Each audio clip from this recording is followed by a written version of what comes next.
As a dividend investor, we want funds that pay us well, and in the case of QYLD and NUSI, they pay a 12% and an 8% dividend yield respectively. So in the case of QYLD, either way you spin it, 19 cents every single month per share means that every time you buy another share, you're giving yourself a monthly raise, and that's pretty darn sweet. But with these two popular option strategy ETFs, which one is best for you? Should you buy in more or avoid at all costs? Do you go for QYLD because it has a higher yield at 12%, or do you go for NUSI, which gives you that downside protection in the case that there's another market crash? That and more will be discussed in today's video. So if you're ready to get started, don't be dumb, tap the thumb, let's get right to it. Let's say you take $10,000 and it's January 2020 and you want to take $10,000 and invest it into QYLD and then take another $10,000 and invest into NUSI. Between January 2020 and today, how much money do you think you're going to have, and which one of these ETFs do you think you're going to have more money in? Here's what I want you to do. Let's have a little bit of a game. Pause the video, comment down below with your guess. Do you think you'll make more money on NUSI, or do you think you're going to make more money on QYLD? Pause the video, comment down below, and then hit play. I'll wait. Hey, did you pause the video? Let's see if you were right in your guess on which one's going to generate you more money from January 2020 until now. So what I'm going to use Portfolio Visualizer. We're going to have a $10,000 investment going into both QYLD and NUSI with dividends reinvested. If I hit calculate and boom, guess who wins? Surprisingly, maybe, NUSI wins with a final balance of $12,557 versus QYLD at $11,347. You basically make $1,000 more by investing into NUSI as opposed to QYLD for this particular example. So were you right in the comment you dropped below? Or were you wrong? Are you kind of surprised? Feel free to drop a reply to your comment and let me know if you're surprised or if you were right on the money. Now, some of this could be a result of the downside protection that's built into NUSI. Even though it only has an 8% dividend, it has that downside protection. And remember, January 2020, we went through the weathering of the storm of March 2020 and the entire pandemic. All right, I'm going to move over here to the center. Over here, we're going to talk about NUSI. Over here, we're going to talk about QYLD. We're going to put them head to head and see which one is actually better for the long term. And after we compare these two, I'm going to let you in on my portfolio. I've been invested in both of these since June and July of 2021. We're going to see how they're doing and see what future potential could exist with both of these funds. So first, let's talk about the basics. And as of the recording of this video, NUSI is going for a total of $27.66 per share. QYLD is going for a total of $22.49 per share. The official dividend yield right now on NUSI is sitting at 7.51%, on QYLD 11.80%. So as you can see, they're both very high-paying dividend yields, especially when the average right now on the S&P 500 sits at only 2% dividend yield. QYLD, they're managed by the Global X Fund Group. NUSI is managed by Nationwide. Oh yes, the very catchy television jingle commercial. And no, I'm not going to sing it right now. If you want to hear me sing the Nationwide commercial, check out the NUSI video. After you check out this one, I'll link it down in the description below. Both, of course, come with expenses.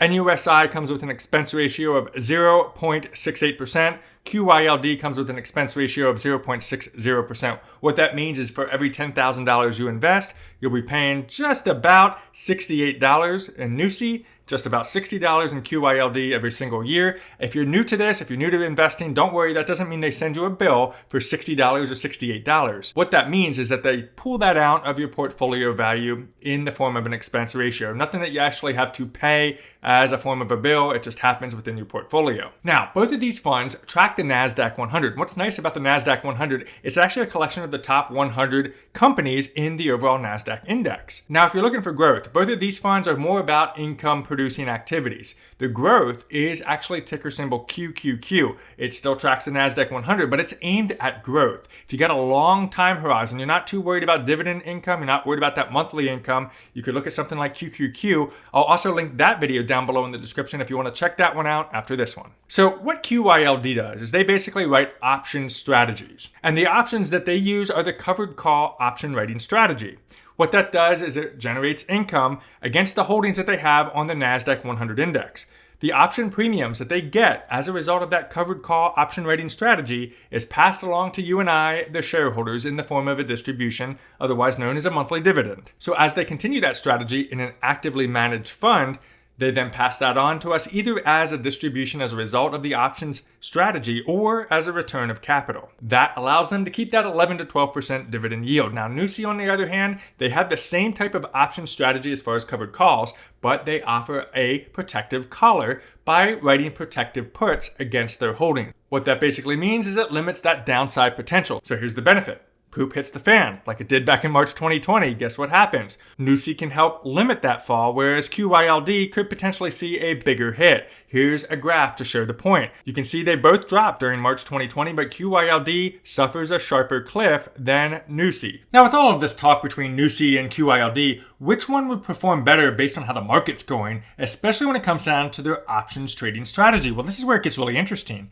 In a sideways market, which means it's not really doing anything, or it goes slightly down, QYLD will actually win because of their covered call options trading strategy. So what they do is they collect all of that premium based on the options up front, and they make more efficient use of that extra premium. But if the market is going up just slightly, NUSI actually ends up winning because it leaves room for capital appreciation. So how NUSI actually writes its protective collar gives more room for the holdings within the NASDAQ 100 to actually appreciate, which means go up in value. Because QYLD is using all of its premium to reinvest either to distribute to the shareholders or to cover all of its losses, it usually doesn't have a lot of room for growth, which is why we talked about QQQ as an alternative. So which one is right for you? Well, I'm going to talk to my 50-year-old plus crowd. Oh yes, I hear you guys well in the comments. You've mentioned many times, hey, stop talking always to the 20 and 30-year-olds. What about us that are 50 plus? How do we make sure that we grow our ultimate sweet life? Well, I hear you and I hear you loudly. That's what I'm going to talk about right now. Between NUSI and QYLD should really be something that you consider based on your time horizon. Obviously, retirement's on the upcoming horizon. That's your next big goal is retirement. So how does that look? Well, here's a Seeking Alpha article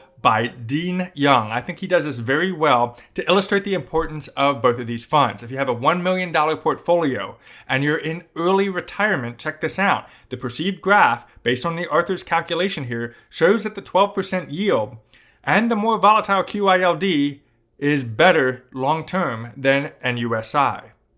But on the flip side of that, if you're later into retirement, maybe you're already in retirement and you're in between later retirement and going upstairs, if you catch my sad drift there, well, that's where you might want to look more toward NUSI than QYLD. As illustrated here by Dean Young, you can see a difference where that NUSI can help pay you off better, and it can actually stretch your money a year, potentially longer than QYLD. So that is something that you need to take in consideration when you're doing your own research on these two particular funds. Now, let's say you're not 50. I'm going to speak back now to my 20, 30, 40-year-olds, and you're, doing some risky stuff with your emergency fund. I know some of you do this. You take your emergency fund, you're trying to generate dividends off of it. So what you do is you take that and you push that into something like NUSI, and that is your emergency fund. Well, if you decide to do that and you're comparing between NUSI and QYLD, of course, NUSI with that downside protection could potentially help you if the market goes down, because the last thing you want is all of a sudden you put all your money into this and the market goes down, and then guess what happens? You have an emergency on top of that, and you need to pay,